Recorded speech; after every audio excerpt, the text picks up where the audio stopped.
Sit down, Zumock. Sit down, Zumock. The Z-Man, Florida's greatest, coming live and direct from Tampa, Florida, coming in hot. The kid's hanging out, and all of a sudden stepmom starts coming on to him. I'm like, all right. Comics start canceling other comics. That's disgusting. Chad, you're not Kmart ready. All aboard! I'm glad there's a balcony so I can get assassinated later. I haven't always been a celebrity is what I'm trying to say. You're such a bad comedian. Probably the worst I've ever seen or heard. That says a lot. You are so awful. How does Jim Brewer and Daniel Tosh let you open for them? They must feel sorry for you like you're a Make-A-Wish Foundation kid. You should fucking quit now. There you have it. He's an unusual fucking guy. His name is Chad Zumock. Give him a hand, everybody. Give him a hand.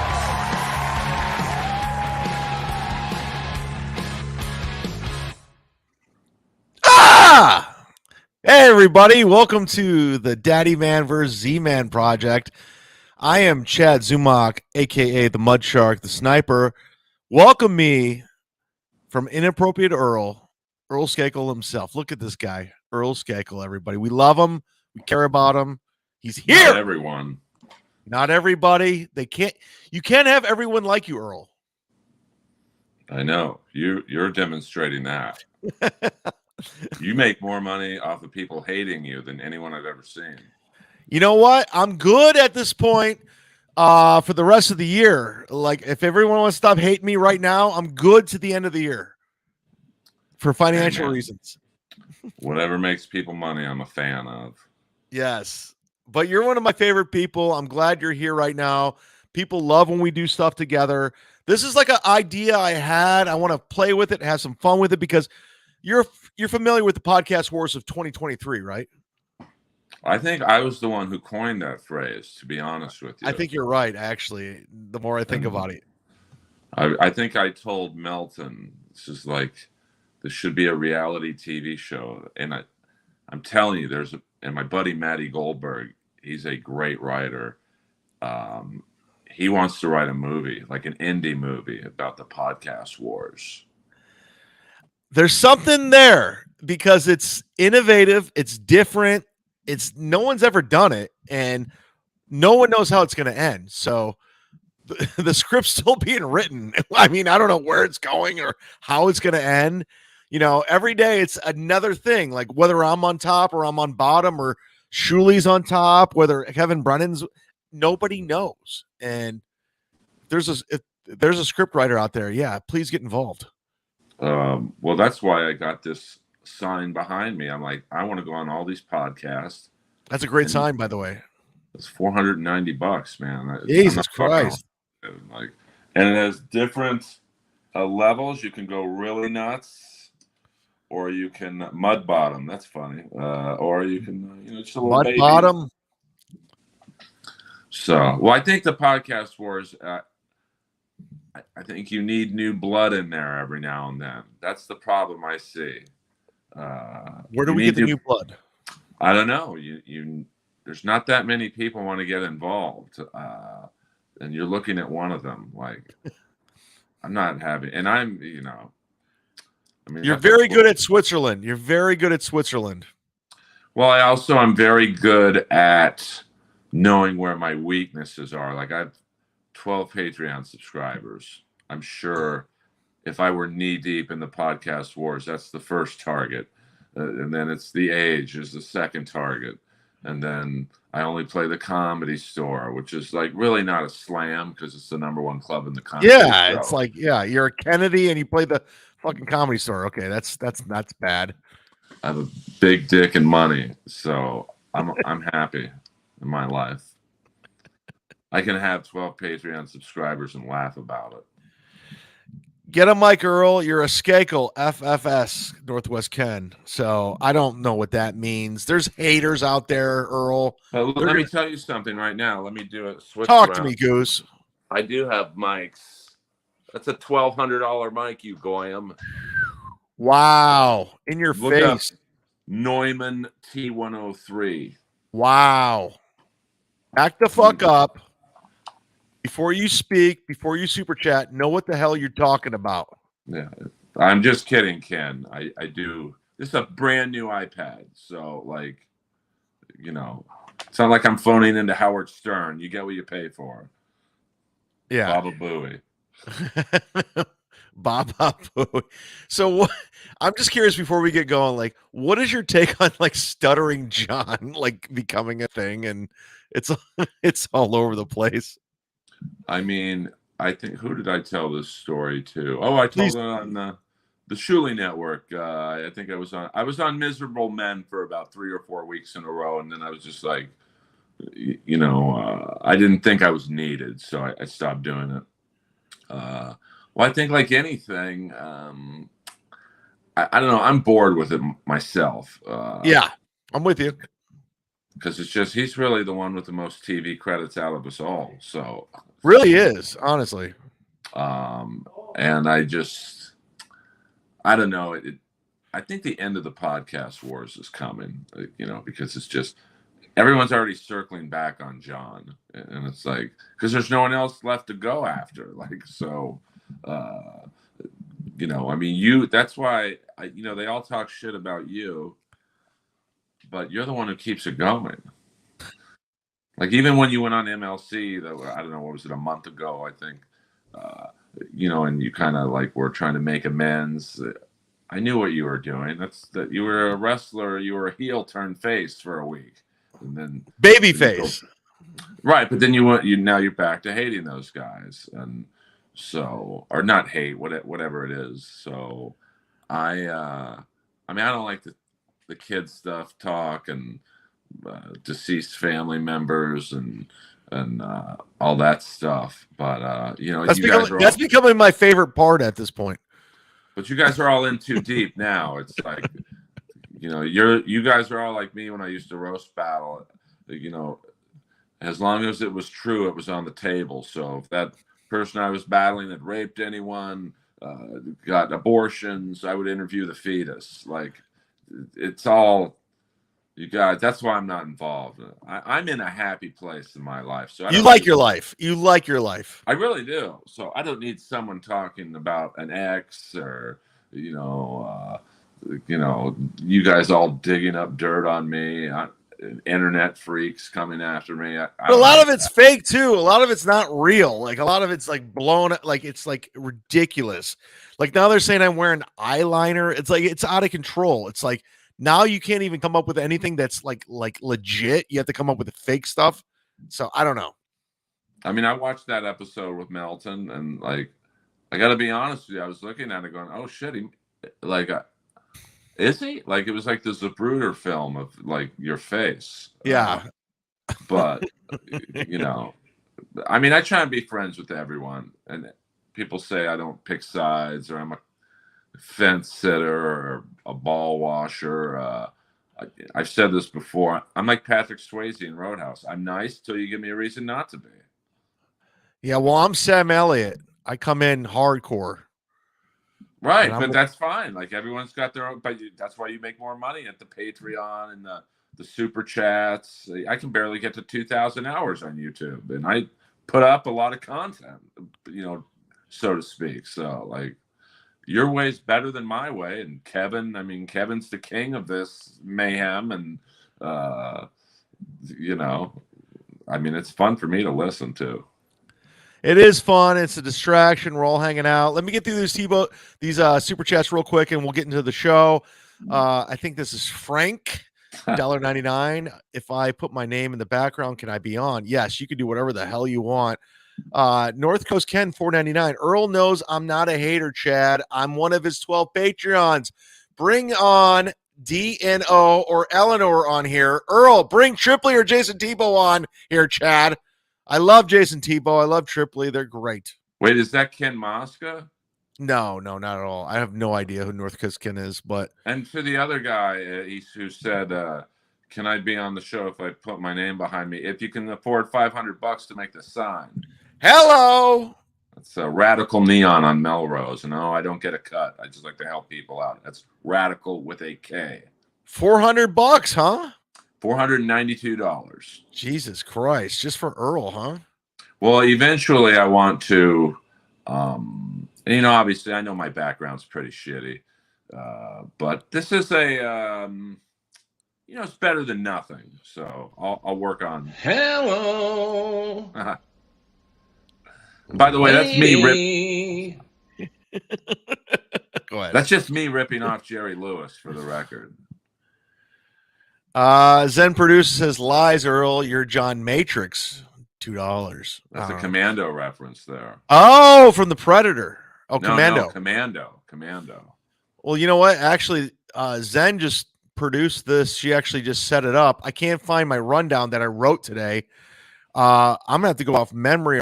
Today's show, we're gonna do a little something that I came up with. We're gonna do like a debate situation, and I thought the best way to do this was let's go out of the gate strong. We're gonna go Stallone, Schwarzenegger.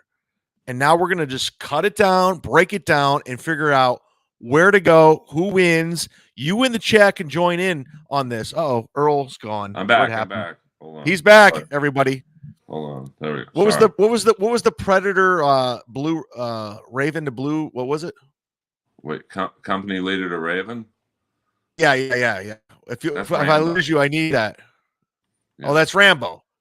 That's when Rambo's sleeping in the rat tunnel and Colonel Troutman's trying to contact him so Sheriff Will Teasel can track him. So at this point, is Richard Crenna and Brian Dennehy both dead? I believe so. And the sad thing is, my buddy, this is for you used car fans in Miami. 1980 with Kurt Russell. Do you remember the guy who they paid to the demolition driver to kill the car owner by taking him on that wild test drive? I don't remember that, but I do remember the movie, and I do remember the comedic duo. Who was in there? That was Lenny and Squiggy. Yes. But Brian, the guy, he ended up going and being on Miami Vice as Switek, Switek, your guy from Wyoming. That was Brian Dennehy's friend. And to tell you how tough this business is, after Miami Vice was canceled, the only work Michael Talbot got, he was also on Big Wednesday, was Brian Dennehy movies, because that was his best friend. Really? He lives in it's either Idaho or Iowa. He just quit the business. You imagine being in the number one show from the 80s, one of the top one, and you can't get work after. But yeah, that's crazy. I mean, shout out to Switek. I don't know if he's watching right now, but we should get him on the show. I think that'd be really cool, right? If he gets Wi-Fi in North Dakota or wherever the hell he's at. I'd like to get his partner, Larry Zito, the great John Deal, who literally at the height of Miami Vice's fame said, I want to quit the show to do Broadway. And then never worked again. By the way, a shout out to Zin's producer. I think everyone knows this by now. I don't think I'm breaking a fourth wall. She is the content uploader on my Patreon. And I asked her, hey, I'll pay you, for your services. She's like, with at the time, 8 subscribers, keep it. And now you're up to 11, right? 12. Oh, shit. I mean, but see, that's $100 a month more I didn't have. So, well, I like your thoughts. I love it. I appreciate that. So today I want to go Stallone, Schwarzenegger. You and I, we have a very obscure, well, not obscure, but we have a very similar mindset when we don't like. And for the past part of 20 years, the two rivalries, and it's been documented. You could go Google it. Stallone versus Schwarzenegger. 80s action stars. They went head to head, battle for battle before they came together. They butted heads. They tried to one up each other with movies like Commando, like Cobra, like Raw Deal. They just kept trying to one up each other, from franchises, from Terminator to Rocky. It just became a thing. And I want to get to the bottom of this with a guy who knows nothing better than this than you, Earl Skakel. Where do we start from here? I say we could start going head to head with movies and things before we get into it. Go ahead. Kamala. I do that every episode. Come on. I know. Trust me. I've been on podcasts with you. I know your thing. Where do we start? I mean, I mean, well, I think Schwarzenegger's first movie. Yowza. All right. I think I believe Schwarzenegger's first movie was Hercules Goes to New York. Yes. So I don't think we should count that. And then Stallone's first movie, if you Was the don't- porno? Yeah, the Italian Stallion. No, something pussy goes to New York or something, or No, it's called the Italian Stallion. yeah. So I don't think you can count either one of Cancel those. that out. Right. Let's cancel that one out. And I then want to think- start when they Yeah, start go ahead. getting the heat of things, because you got Pumping Iron, and 1977 or 1976 Rocky comes out, so Stallone wins. Yeah, Right out of Stallone. Rocky came out in 76. I believe Pumping Iron might have been 77. So pretty, yeah. I mean, but Pumping Iron is a great movie. If you like I used to follow bodybuilding at that time. So Right, you were a bodybuilder at that time. No, I was 7 years old, I think, at the time. But Fair enough. In that movie, if you like pro bodybuilding, you've got Schwarzenegger, Lou Ferrigno, Franco Columbo, the Golden Blonde, Dave Draper, Mike Menser. I mean, it was a Robbie Robinson, the Black Prince, I mean, like, it was the golden era of bodybuilding. So it's a close second. It's still talked about. A documentary from almost 50 years ago is still, and just the mind fucking that Schwarzenegger did to Lou Ferrigno was pretty. It's like the early days of roast battle. Heartless Romantic out of the gate says Arnold, he fought the Predator and was governor. Before we jump into all of this, there's a lot to dive into. We're talking the beginnings, like we just said. Schwarzenegger was a bodybuilder. Stallone put everything on Rocky, but I want to start with this one because it was around 1981. I want to talk in the beginning. Who had the best movie with beards? Because out of the gates in 1981, Stallone was in a movie called Nighthawks with Billy D. Williams and Rutger Hauer, and he wore a beard. Great. That's the scene where he's talking to his wife, the bionic woman, Lindsay Wagner, on the stairwell. Yes, and there, that was a great film. We've talked about it. But then Stallone and Schwarzenegger, they were in like a neck-and-neck battle. I think this came about. I think Schwarzenegger saw him with the beard and says, you know what? I'm going to come back in the Paul Michael Glaser directed Running Man with a beard. Yes, so who do you have? Nighthawks or The Running Man? Who has the better beard? What was the better film? Well, I mean, I think Running Man was a much bigger movie at the box office. Nighthawks was clouded in controversy because a lot of directors got fired, and Stallone at one point said, "I'll direct it." And that was illegal at the time under the SAG rules. You couldn't direct and be the star of the film. Now I think it's okay. But to me, I like Nighthawks better just because I read Rutger Hauer's book. And, the first scene they filmed, and I'm an idiot. I always thought films were shot in sequence. Like the beginning was the first scene and the end. What an idiot. But the first scene they shot in Nighthawks was the final scene of the movie. So Stallone and Rutger Hauer, they had never met.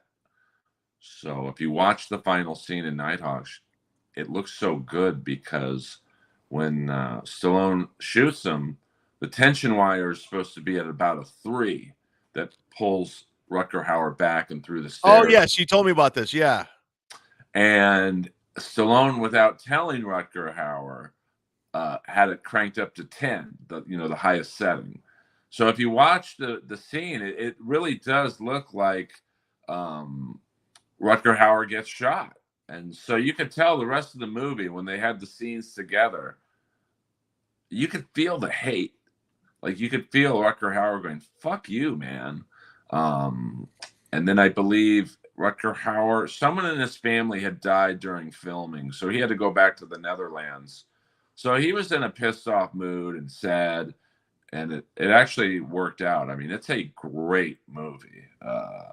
And I know there was recent talk of Stallone reviving it as a TV series. So What, Nighthawks? Yeah, I mean, I could see that. I don't think he would be in it, because he's probably a little too old to play a New York detective at this point. But it would make I mean, if you think about it, the urban terrorism, which later, obviously 9/11, it kind of called out 9/11 before, it happened, with the let's strike in the middle of an American city, New York. So, I mean, I love Rutger Hauer. So, yes, I just saw the super chat. Or you read the super chats. Rutger Hauer is going to be a tough get to get on the podcast. Yeah, we got Detroit by Dark, $5. Huge crowd pop for Earl Skakel, funniest audience member at the Ding Dong show. Is that Don Barris' show? Is it still going on? And it's the longest running show in Comedy Store history.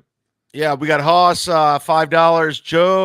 Joel Notes from Cape Cabaret said you were being a total diva and he's canceling the gig. All right, I'm doing a show tomorrow in Cape Cabaret right next to Stuttering John. This guy's a troll, but thank you for the $5. It doesn't matter. Keep sending the money, son. I don't give a fuck. That's the brilliance of you. This guy just paid $5 to say you suck or whatever. Yeah. And I already talked to the owner. Like before I book these gigs, I go, this is what's going to happen. Be aware. And they're well aware. So thank you very much. Yeah. But they don't care. They don't care. Don't care. As long as people show up. If they don't care, I don't care. But let me tell you this. I know you love 1981 Nighthawks with Billy D. Williams. But what about the Running Man? Can we get some love to the Running Man? I mean, you got Jesse Ventura, you got Jim Brown. I mean, you got big stars in this. You got Richard Dawson from Hogan's Heroes, directed by Paul Michael Glaser. There's no love there? Well, I think I like Nighthawks better just to talk about that for one more second. That was a big movie for Stallone because he had a few stinkers. Rocky was a big hit. Rocky 2, pretty big hit. But then Rocky 3 was great. But I mean, before that, I think Rhinestone was in 1980. So 84. What movie did he do in 1980? He had a bomb right before Nighthawks. Wait, I think Rhinestone was 82. Staying Alive was 82 with he directed it with Travolta. But he had a bomb literally right before Nighthawks. So there was a lot of pressure on him to deliver because it was like, okay, you did Rocky. That's great. Can you do anything else? But Running Man is a great, perfect film for the time, big budget. The great Yaphet Kotto was in there, one of my favorite side characters in any James Bond movie. It's a good movie. Jenna, who hates my guts, brings up Rhinestone in the movie Fist, which is a soccer movie. Which I don't know if you know this. Anthony Kiedis from the Red Hot Chili Peppers played Stallone's son in that movie. Well, you know what? Genta is Rhinestone in the soccer movie Victory, I remember seeing at the Bruin Theater in Westwood. That is a very underrated Stallone film for many reasons, but it wasn't a hit because it was kind of based on a true story where the soccer team was going to be executed or something, and they had to, but they were beating their opponent, and they were like, half the team was like, well, let's stay and beat them, and the other half was like, oh, let's get out of here. Like, we're about to be executed after this game. It's not a completely true story because they took bits and pieces, but it was really ahead of its time because most of the actors in the soccer scenes were pro soccer players. So it's a very realistic, like if you like soccer, you go, oh, this is a good movie. And Michael Campele was great in it. I think Max von Sydow might have been in it as well, but it didn't do well at the box office. Fist didn't do well at the box office. So Nighthawks had a lot riding on it. But Running Man, it's not one of my. I think Running Man came out a little after Predator. It was, I think, 84, if I'm not mistaken. Oh, no, I thought Running Man was like 87. You're probably right. I'm not going to argue. No, I think because Running Man was after Raw Deal, which was 86. So Predator was such a perfect movie. Now there's the guy we could get on the podcast, that cop that just got kicked in the balls. Brian Dennehy? No. You don't have to rewind it, but Mulkey. Chris Mulkey is his name. He was in Runaway with Gene Simmons. He's probably the most prolific character actor of the last 50 years. If you look up Chris Mulkey, his IMDb is insane. It's like 300 movies, and I've seen him around West Hollywood. So I'll make sure to contact him. He'd be a great guest. He's been in everything. Like, he was one of the cops in Rambo with David Caruso. He Runaway with Gene Simmons. He was in The White Shadow. The White Shadow, which we've talked about. In one of the great episodes where he played a Russian high school student trying to come to America, and he was. If you watch the show Animal Kingdom, he played Smurf's lover. It's unbelievable how 300 plus credits. So, but getting back on target. I like Running Man. I don't love it. All right. Well, so let's go Nighthawks on that. We'll give Stallone Nighthawks. But then I want to get into some weird things. So we did the first Beard movie, but in the Stallone Schwarzenegger movies, the one thing that's always true to that is the fact they always had cool weapons. And you can go through every Stallone movie, but who had the coolest weapon? I pinned it down to two weapons. I pinned it down to this one right here. The machine gun that he used in the movie Cobra with the laser that he used at the very end. And then you got Schwarzenegger in Raw Deal with this little mechanical thing. I forgot the name of the weapon. I had the notes. I lost them all. This would have been a better segment if I had my notes with me. So you got these two weapons going head to head the same year. Raw Deal, Cobra. Where do you stand on this one? Well, I think the weapon is cooler in Cobra, but I love Raw Deal. It's a very, and I think I recently read somewhere that he was kind of forced to do Raw Deal if he wanted to do Total Recall. There's something about it's very much like the Roy Scheider situation, where Roy Scheider had the De Niro role in Deer Jaws? Hunter. Deer Hunter. But the studio wouldn't let him out of the contract unless he did Jaws 2. So I think Raw Deal Schwarzenegger was kind of forced to do it, which is why he doesn't really talk about it that much. But it's a great cast. Ed Lauder, who's another Chris Mulkey-like character actor. He's the bald guy. MP3 submachine gun is the one that Stallone had, I think. Ross Incognito, he's a fan. He's a supporter. But Darren McGavin was in Raw Deal from the Night Stalker TV series. The hot sister from 16 Candles was Schwarzenegger's wife. It's a fun movie. It's a guilty pleasure. The acting's a little. Robert Davi, the great Robert Davi, is one of the bad guys in Raw Deal, and the bad guy who played Sosa in Scarface is like the main bad guy. So I like Raw Deal. I like the weapon in Cobra better, but I just have a love for Raw Deal because no one talks about it. Didn't you go do a double feature of Raw Deal and Cobra? I did, 1986 at the Avco Theater in Westwood, which is where I saw Predator a year later. By the way, my sister was Carl Weathers' assistant during that time frame, and I remember her coming home one night going, "Oh man, Carl's in this movie. It's about an invisible creature, and you don't see it for 80% of the movie. And I'm like, that movie sounds awful. And it's my favorite movie of all time, probably.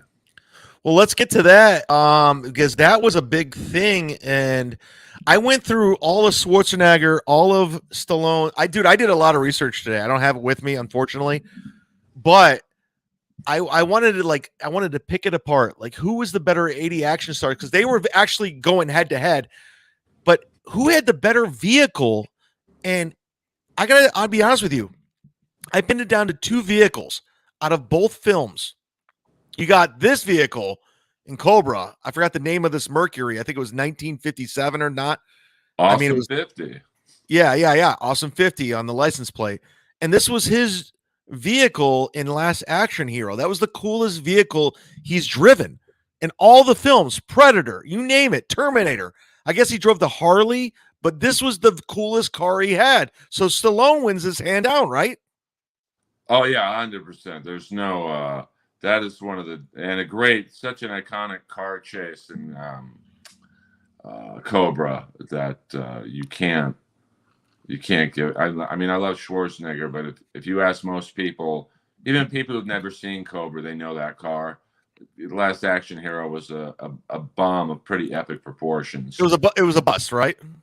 It just didn't do good. You know, Schwarzenegger was kind of at the end of his prime, so it just did not. I see we're doing another underrated Stallone clip right here. Cliffhanger's a great. That's movie. on Netflix right now. I've never seen it.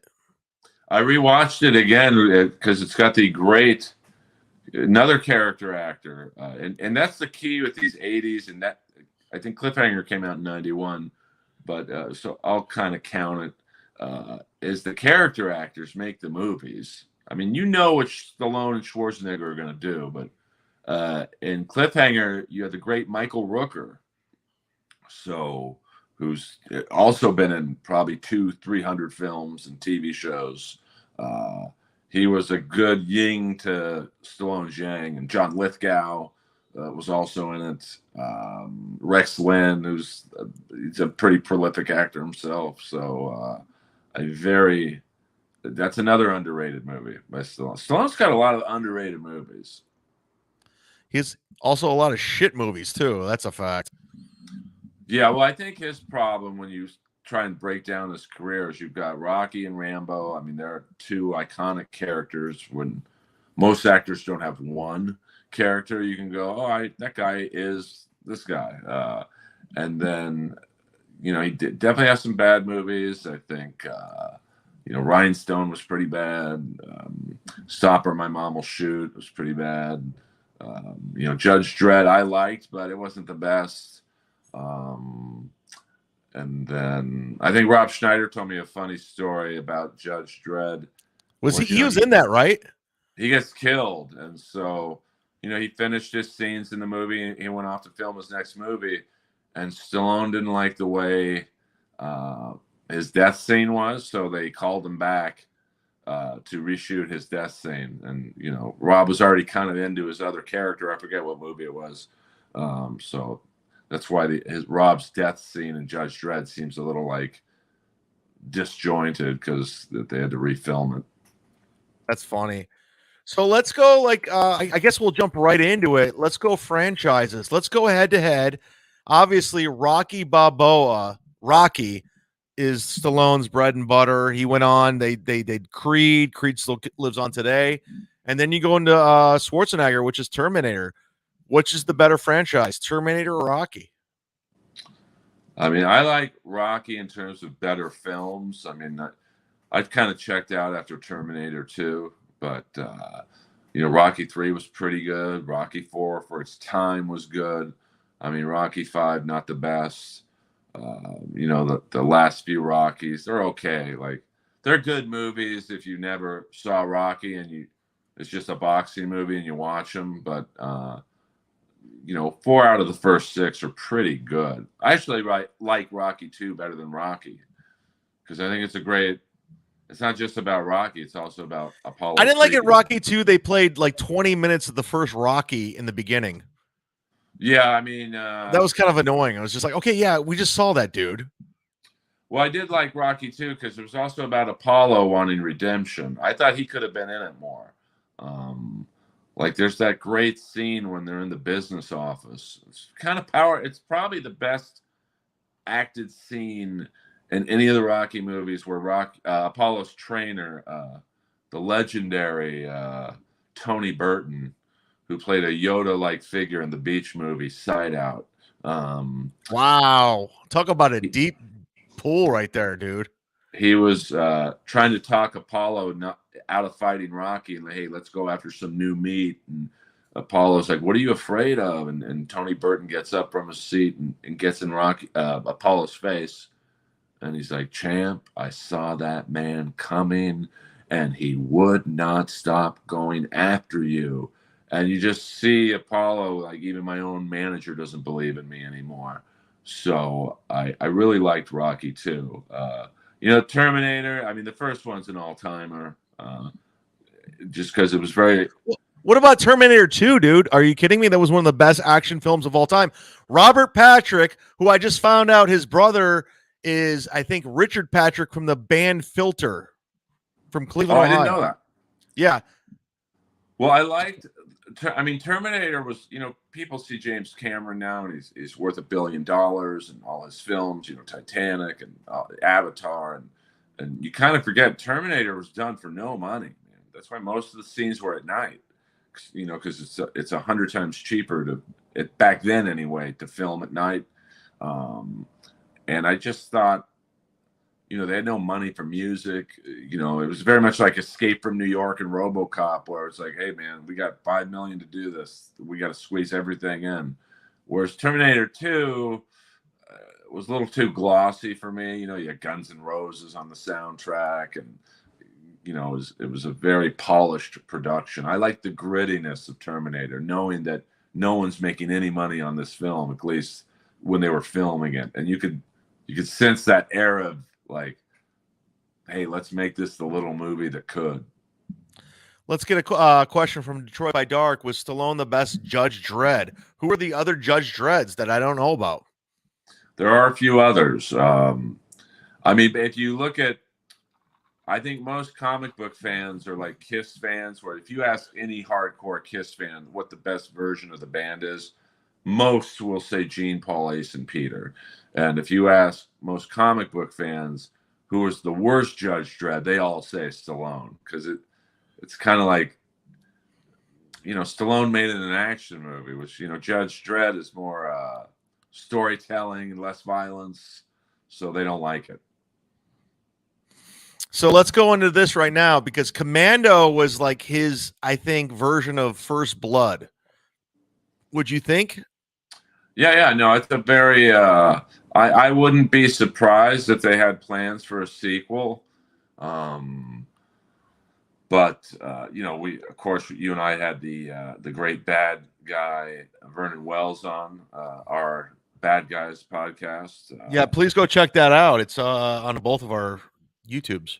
Now, I've done some digging, because if you remember, Vernon Wells was talking about, he was actually a replacement. They had another bad guy in place, and he wasn't working out. So I would be very curious. No one seems to know who got fired, basically, from Commando as the bad guy.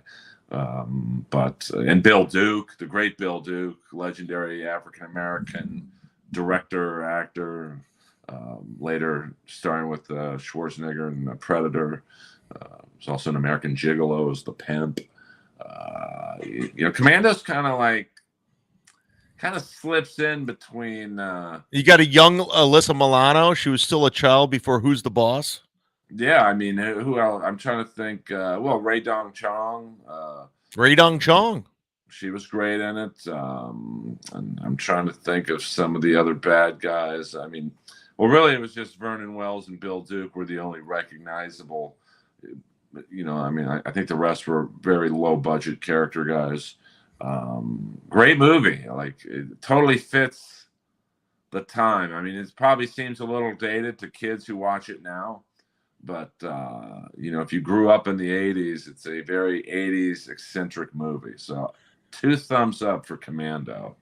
All right, so right now we got Rambo 3, which took place in Afghanistan, which Stallone's not happy about because of the whole, Bin Laden bullshit. But he went head to head with the Predator. So what's a better movie, Predator or Rambo 3? Definitely Predator. I mean, that's probably maybe the greatest action movie ever. Alpha male movie of all time. Yeah, I mean, that one scene where Bill Duke is firing at the Predator and then the other people join him. And there's that one shot of them all in almost like a chorus line, and they're shooting everything they've got. And then Richard Chavez, who I've seen in other things, goes, "No blood, no bodies, we hit nothing." I mean, that gets you pumped up when that scene. And Sonny Landham, the iconic, who also started out in porn. So maybe that's where, he was Billy Bear in 48 Hours. He was in the Miami Vice episode. Yeah, Billy Bear was in porn, right? That Godfrey told me that. Yeah, Sonny Landham. And then he later ran for governor or lieutenant governor of Oklahoma. Not really surprised he didn't win, but and he's recently died a couple years ago. So I just think it was perfectly cast. I don't know who cast the movie, but you couldn't have picked, because they just weren't muscle-bound guys. Like Richard Chavez is, he's not a muscle-bound guy. And of course, Shane Black was the first guy who got killed with the glasses. He wrote the movie, but he did good in his part. And then the girl was, I think, a very iconic Hispanic actress. Did a lot of films in Mexico, and that's where they were shooting. So she was good in it. And most people don't know this, but Jean-Claude Van Damme was the original Predator, but he broke his ankle in the costume. So I think I knew that. Yeah, I think he was going to get fired anyway because he was clumsy in the outfit, and I think they wanted a bigger, larger-than-life actor, and they got Kevin Peter Hall, who was, I think, 7 feet in real life. If you've ever seen the movie The Wildlife with Chris Penn and Angel Salazar, comedy store. Oh, we had him on the show, right? Yes. No. Kevin Peter Hall plays the strip club bouncer. That's right.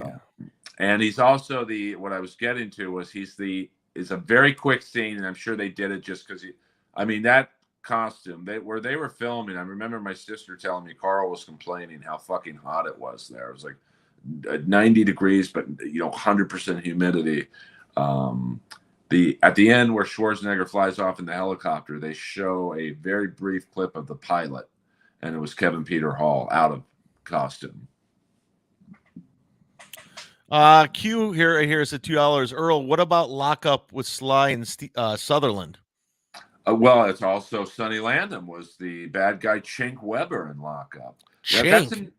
That's his name. I didn't name him. That's another kind of forgotten Stallone film. It was pretty successful at the box office. Good prison movie with trying to think who was in that.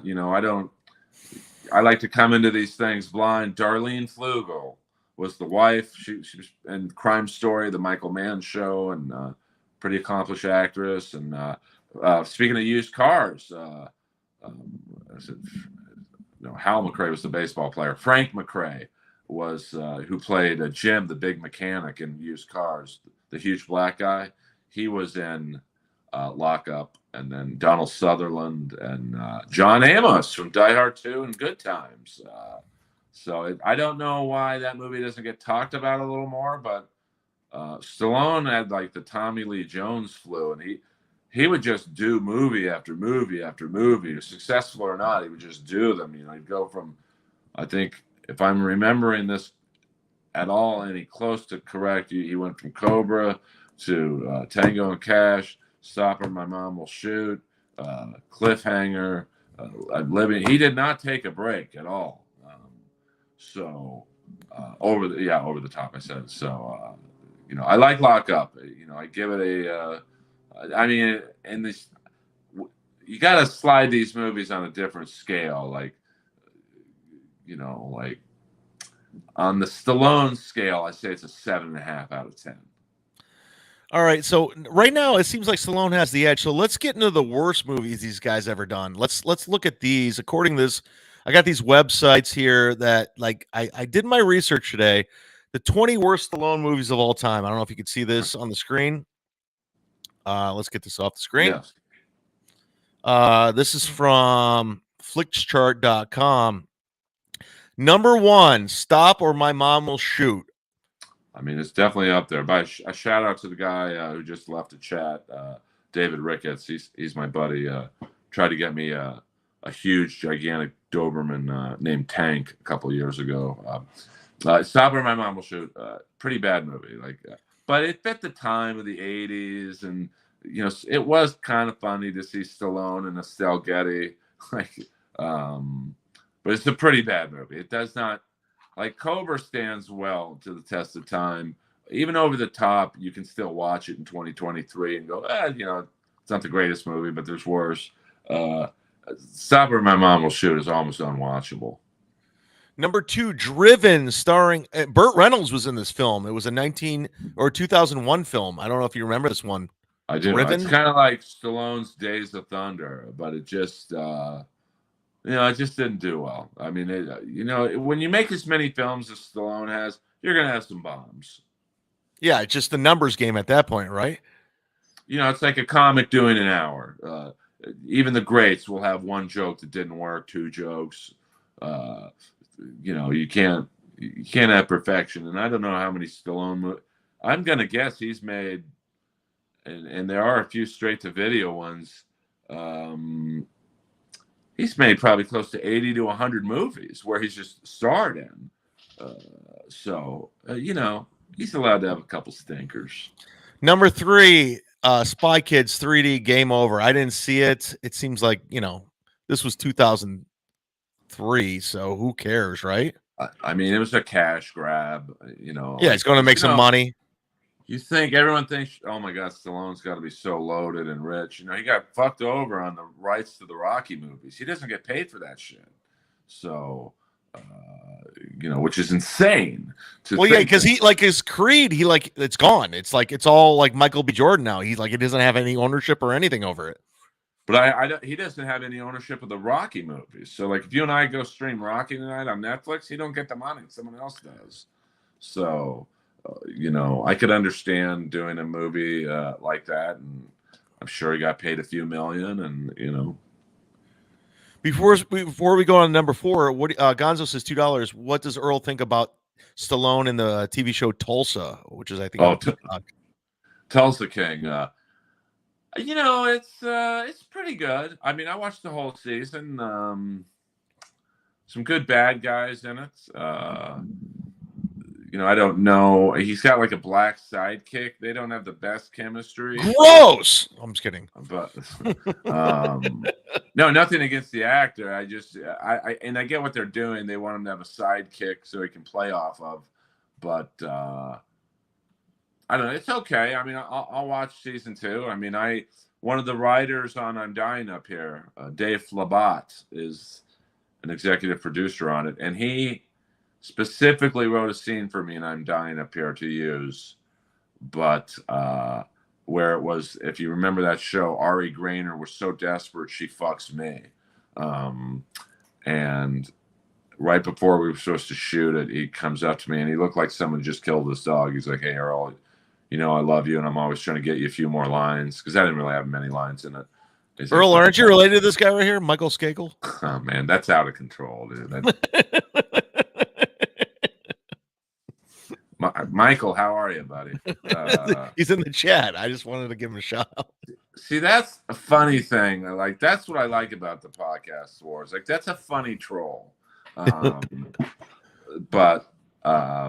sorry, what were we talking about? The Tulsa King? Yeah. The Michael Skakel thing threw me. Oh, so he came up to me and said, "Hey, listen, that scene I wrote for you with Ari, we can't do it." I'm like, "Why not?" He's like, "Well, the network doesn't want her getting passed around like that." Because it was right at the height of the Me Too stuff. I'm like, that's how 70s comedy was. So I'm rooting for Tulsa King because Dave Flabat was nice to me. All right, we'll move on to number 4, Rocky 4. And he just actually recut Rocky 4. Like he No, did that's like Rocky 5. Oh, Rocky 5. I'm sorry. No, it says Rocky 4. No, it's V is 5. It's number 4 on the Oh, list. well, it says it's actually okay. This is the one with Tommy Machine Gun Morrison. Yeah. I mean, it was a pretty bad movie. I mean, It was bad. Not, he went from I mean, I get you wanted. I mean, you wanted to have a pro boxer in there so the scenes could be realistic, and people kind of forget how good a boxer Tommy Morrison was. Like he was legit. But because it reminds me of the original choice for Apollo Creed was not Carl Weathers, it was Ken Norton, who was fighting Muhammad Ali and I think Ron Lyle, and so I can understand why they wanted an actual boxer, but it just wasn't a good movie. All right, we'll end it up on the 5 list right here. We got Rhinestone with Dolly Parton from 1984. I think that's when Stallone got like a hard on. He's like, I want to do comedy now. I'm a comedian. Yeah, well, that's why I think through Rhinestone came the original script for Beverly Hills Cop, which, as we know, turned into Cobra. I think Stallone was very, after Rhinestone didn't do well, concerned about doing comedy. And I think he more or less said, hey, I'm not funny. I'm not doing Beverly Hills Cop. Let's make it more violent. And that turned into Cobra. So maybe if not for Rhinestone, we never got Cobra. So Rhinestone was necessary. I mean, it's a pretty bad movie. Like it's not good. It's not good. I would have trouble getting through it. I mean, I get for the time it was 1984. I mean, Dolly Parton's tits were never bigger. I'm sure Stallone and her were fucking, and this is just how movies. This is just how movies were made. Like, hey, we're fucking. Let's do a movie. So you're on record saying that Stallone fucked Dolly Parton. Well, I don't know if he did or didn't, but allegedly, it reminds me of a casting director who tried to touch my pee-pee, and he was always basically saying, "Hey, I can make your career." And he was the casting director of the TV show Millennium, which is one of my favorites. Lance Henriksen in the house, and every time I watched Millennium, I started to notice there was always a scene with a good-looking guy who played like the UPS driver. He had like one line, or some just out-of-place good-looking guy playing the sheriff or something. So I'm sure they were fucking, and Stallone was a pretty big star. Dolly Parton, huge star back then. And they just said, hey, let's make a movie. Someone will pay for it. We're fucking. Why not? All right, let's get to this. Chris Mack says Red Sonja isn't a very good movie. This is the top 5 Schwarzenegger movies according to IMDb. Number 5, Red Sonja.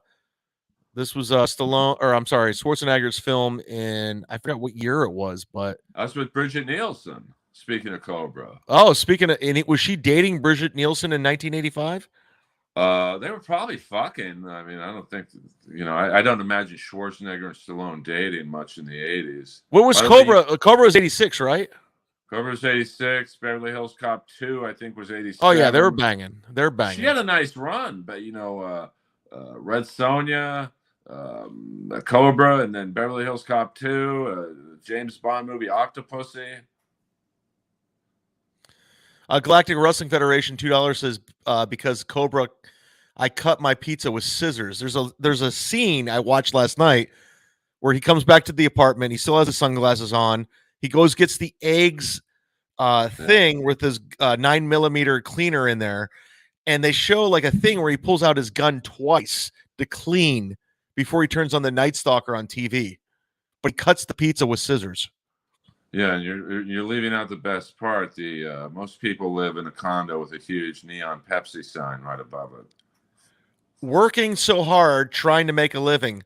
Working so hard, and the Mexican guy was in his parking spot, and he had to rip his wife beater down. Here we go. We're going number 4, Christmas in Connecticut. I don't even remember this fucking movie.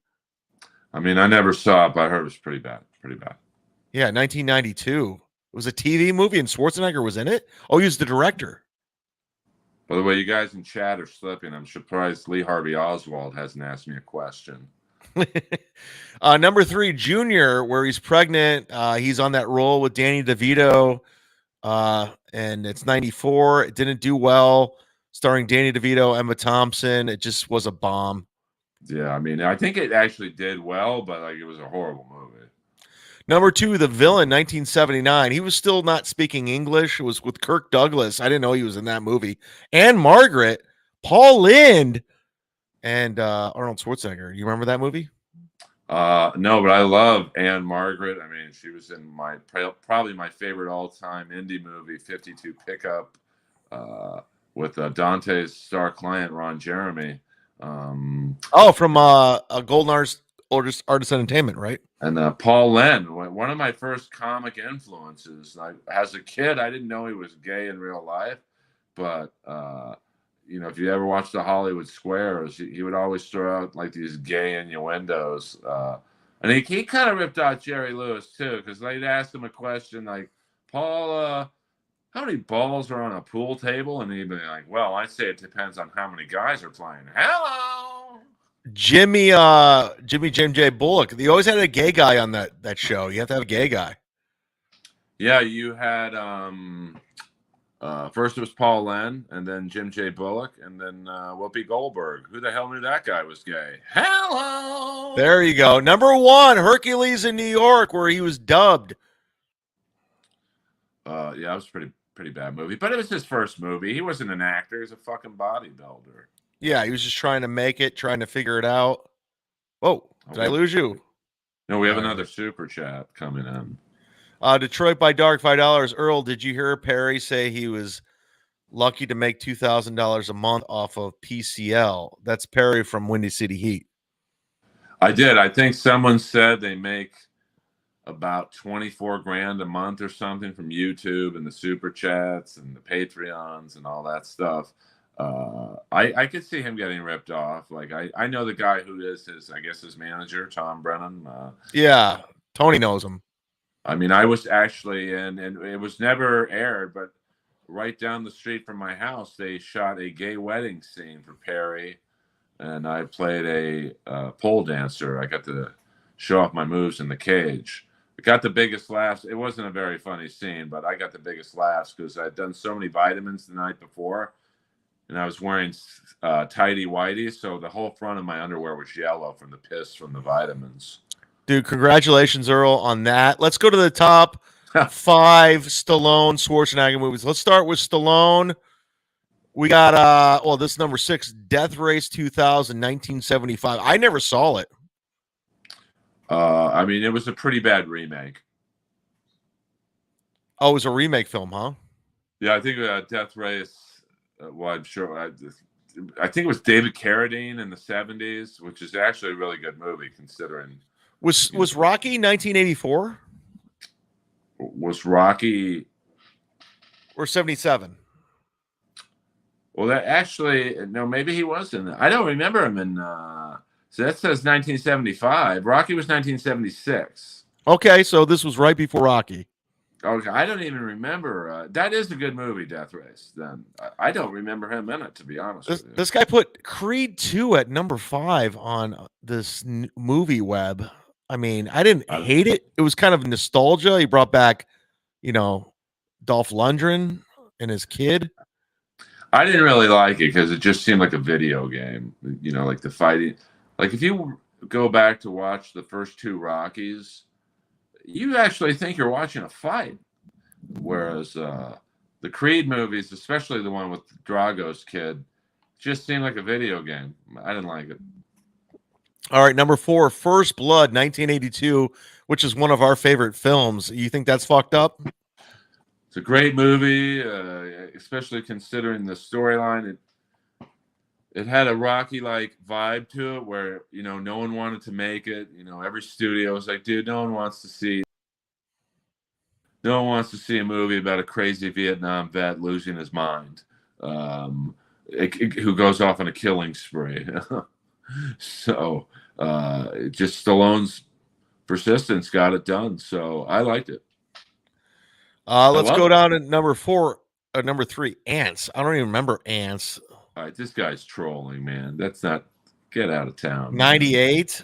All right. Well, listen, let's get comedy out here. Rocky number 2 on this, 1976. I mean, it's the probably the greatest sports movie of all time. Who hasn't run the Rocky stairs?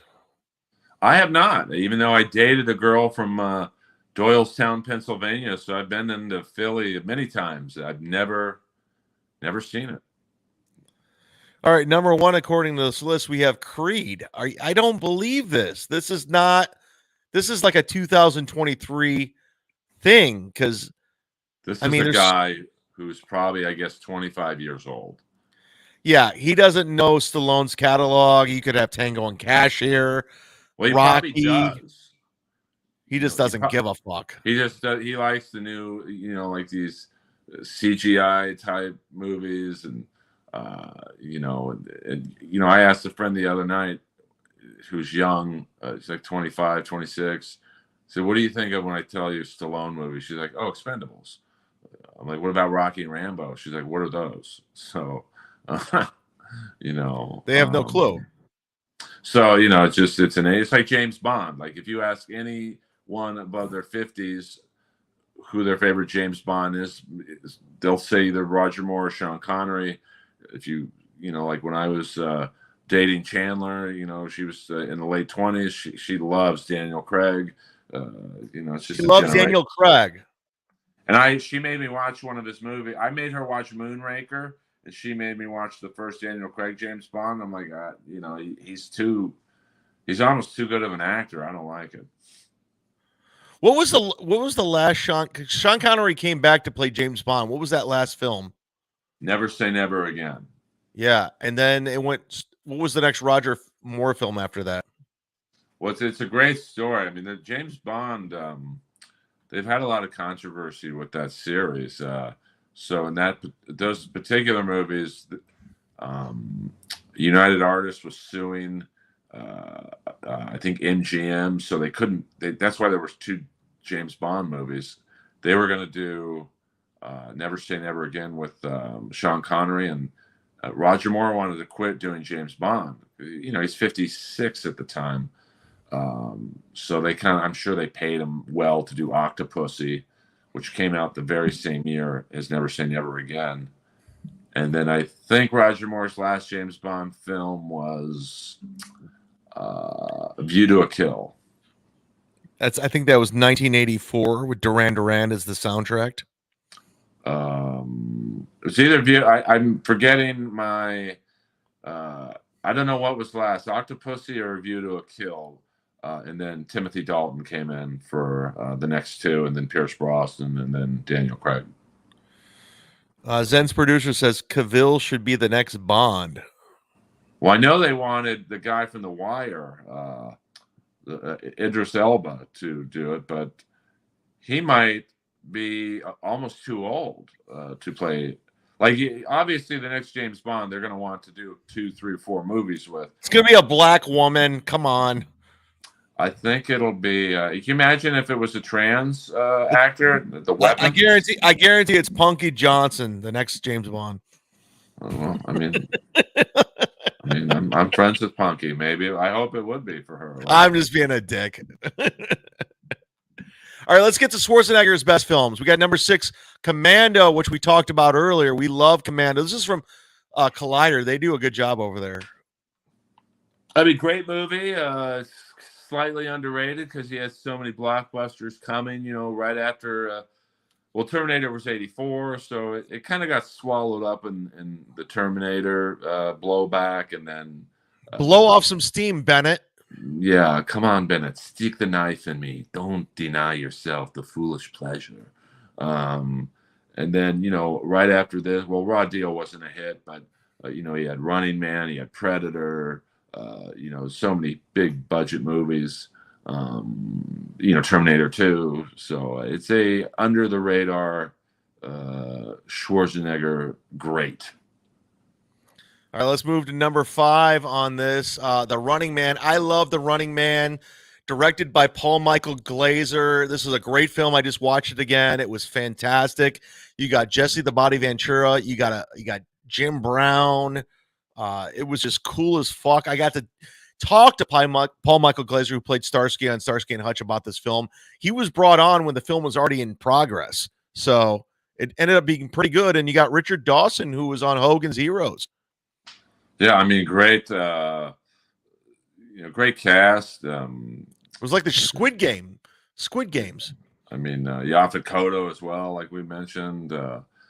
Maria Cachina Alonso. She was great in it. I mean, it's a good movie. Like, I like it. I just don't love it. Let's go to number 4. We got Total Recall, which, with Sharon Stone. It became a thing, and, it was, a great sci-fi film. Where do you stand on Total Recall? Kind of like where I stand on The Running Man. I mean, it was just a huge budget movie, and great cast, a lot of good character actors in it. It's not one of my favorites, but I don't hate it. Like, this is prime Schwarzenegger in terms of his drawing power. So, I would have rather seen him do like Predator 2, which I believe he was in talks to do, but it just, he asked for too much money or something. So that movie was too perfect. Well, I mean, a great cast: Gary Busey and Danny Glover and Ruben Blades.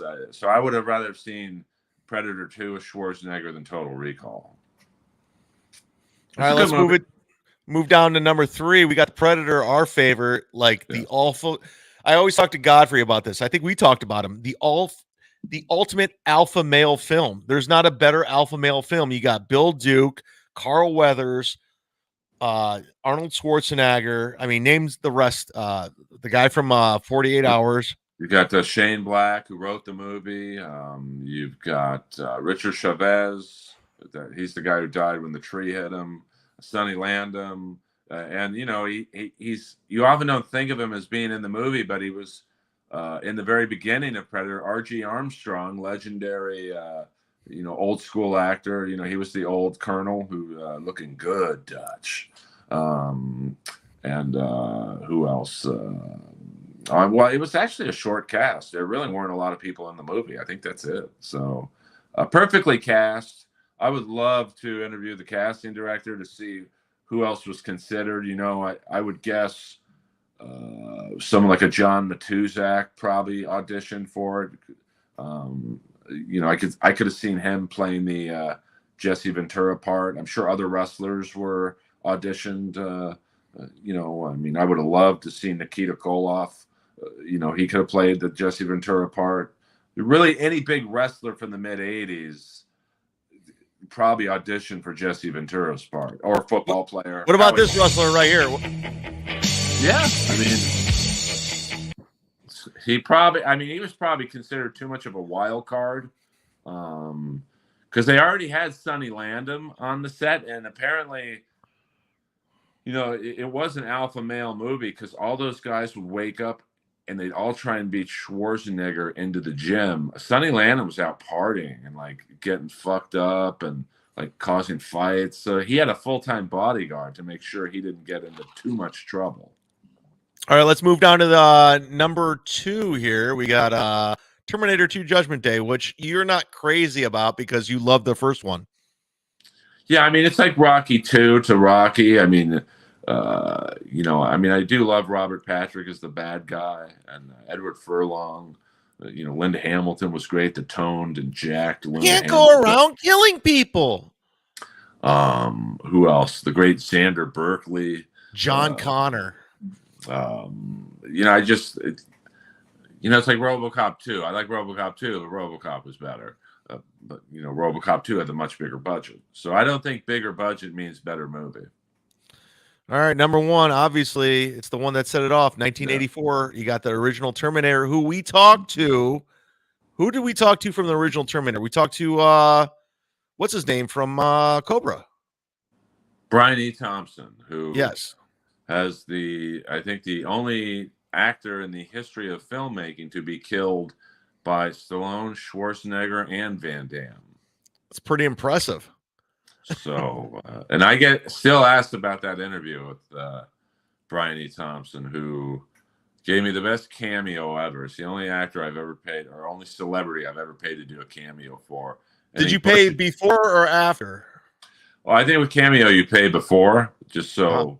And no, that big before the interview.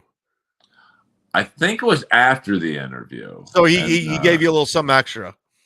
And I just asked him, hey, I have a podcast, Inappropriate Earl. Can you just give a promo on the podcast like you did at the end of Cobra? You know, listen to Inappropriate Earl, pig. You know, something like that. And so I gave him a little script to follow. And then, you know, you get the notification, your cameo by Brian E. Thompson is completed. And I'm all excited. I click it. And it's him like naked in a jacuzzi. And well, he was shirtless on our interview. Yeah, no, he's got a great body for, you know, but he didn't exactly do what I said, but it was so like it was so epic. I just kept it. I didn't have the heart to tell him, hey, can you do it over? Well, I tell you what, we went over the worst Stallone movies, the best Stallone movies, the worst Schwarzenegger movies, the best Schwarzenegger movies, best scenes, best cars, best weapons. Who is the best action hero of the last 20 years between Stallone and Arnold Schwarzenegger? Stallone has been on record with these Netflix specials coming out now saying it's Schwarzenegger, hands down. He did the most without the less dialogue and the most body movement and body. Who do you think? I mean, we talked, and we didn't even mention True Lies, which was a great film with Jamie Lee Curtis and your boy Tom Arnold. Well, I think getting back to the blood, yeah, I mean, True Lies is another good movie. It's like Running Man and Total Recall. You know, it's a little too big budget for me. You know, I always think Schwarzenegger and Stallone were better in their lesser budget films. But I think I'm going to go to the chat. What do you guys think, Stallone or fucking Schwarzenegger? Go ahead, talk. Well, I think the body count in Cobra, I think, was 150 people.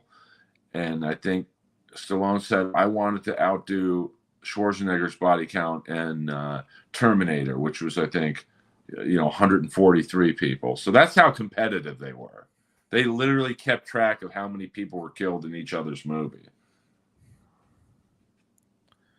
So who are you going with? Oh, sorry. It's a tough. I'm going to go with Stallone. I like his. Wow. I like his lesser known movies more than I do Schwarzenegger's. Like Cliffhanger, even Over the Top was decent. Tango. Oh yeah, we didn't even bring up Over the Top, the greatest arm wrestling movie of all time. Name a better one. You can't. So, but I mean, they're my two favorite action heroes. But if you have to put a gun to my head, I just think that. And I think Stallone's the better actor. Like, if you look at Stallone and Copland. Yeah, we didn't even mention Twins or Copland. I mean, Stallone holds his own. With Copland's great. But, look at that cast. De Niro, Harvey Keitel, Pete Berg, Rappaport, Ray Liotta. He held his own. Like, if you were to sit there and go, who's the best actor in this film? Just only seen Copland, you'd be like Stallone. And Janine Garofalo, she was good in it. Janine Garofalo's gorgeous in Copland. She looks beautiful. I mean, I wouldn't say that, but like she's no, cute. You got to go back and look. A young Janine Garofalo looks beautiful. I mean, gorgeous to me is Van Damme and Cyborg. Hello. Whoa. I'm going to have to go with Stallone too. Listen, Schwarzenegger, he's, this was a fight to the end, but you got to look at, I think Stallone did more movies. I mean, that's the top. Yeah, I think, he was around a little longer than, he got a head start on Schwarzenegger, and then they were pretty even in terms of their output. And now, with the Expendables, Schwarzenegger, but Schwarzenegger's had some straight to video. Like, I think it was Amazon or Netflix I was on, and I saw like 3 Schwarzenegger movies I'd never heard of before. So Schwarzenegger's kind of that, Bruce Willis has a few movies that That guy Randall Emmett, who's most known for being married to that girl Lala from Vanderpump Rules. He's like the go-to B movie guy now, or at least he was. So like, it's a total cash grab for like Bruce Willis and Schwarzenegger to do these basically straight to streaming movies now. Chad, I Loved You in the Christmas Story. I live near there. Actually, it was in Tremont where they filmed it. Sly also directs and acts and writes. That's true. Yeah, I mean, I think he's. They're both great, but if you got to pick one, I think overall Stallone has the more tools. The more tools. I'll give you that. I will say this. I'm going to go Stallone. He gives you more bang for your buck. And then, you got the Governor who took off for 8 years to be a governor. He wasn't in the film. He wasn't doing stuff. Stallone was. Yeah, I mean, Schwarzenegger was pretty big. Just the fact that you could quit the business and win the governorship, beating Gray Davis. We need him.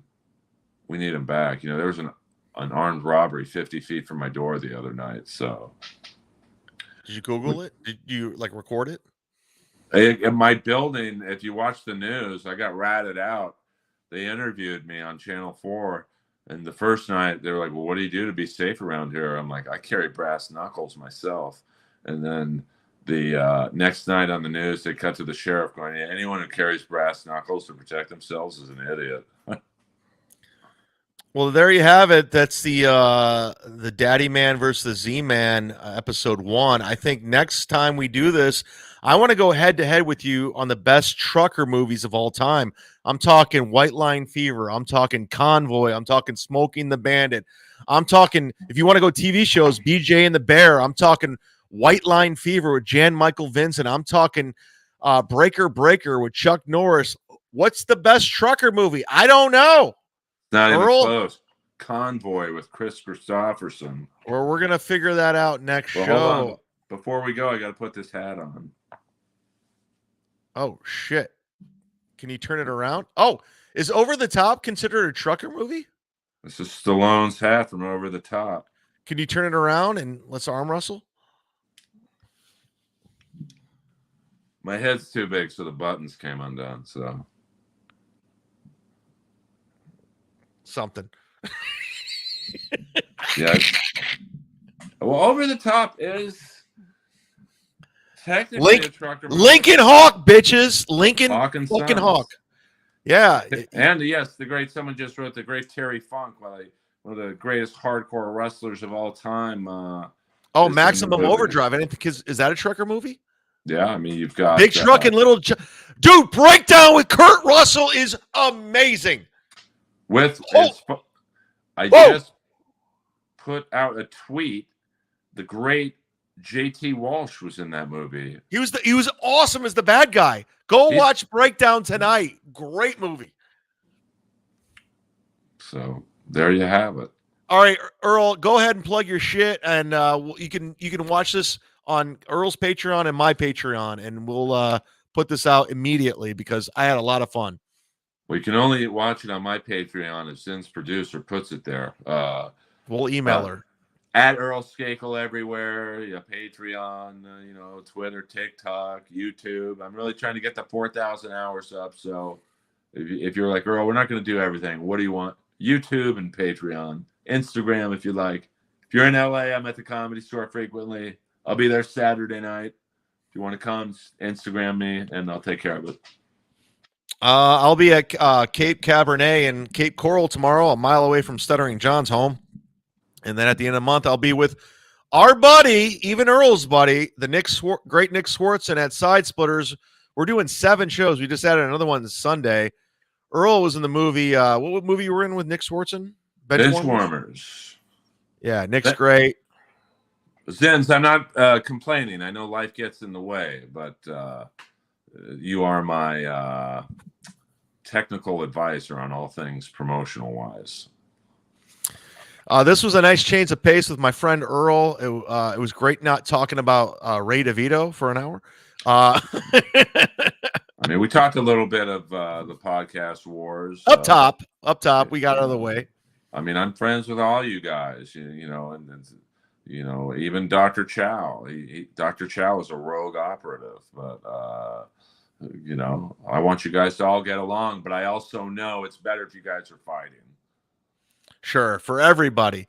For the great Earl Skakel, I'm the Z-Man. Daddyman, Z-Man, everybody. This might be a thing. You never know.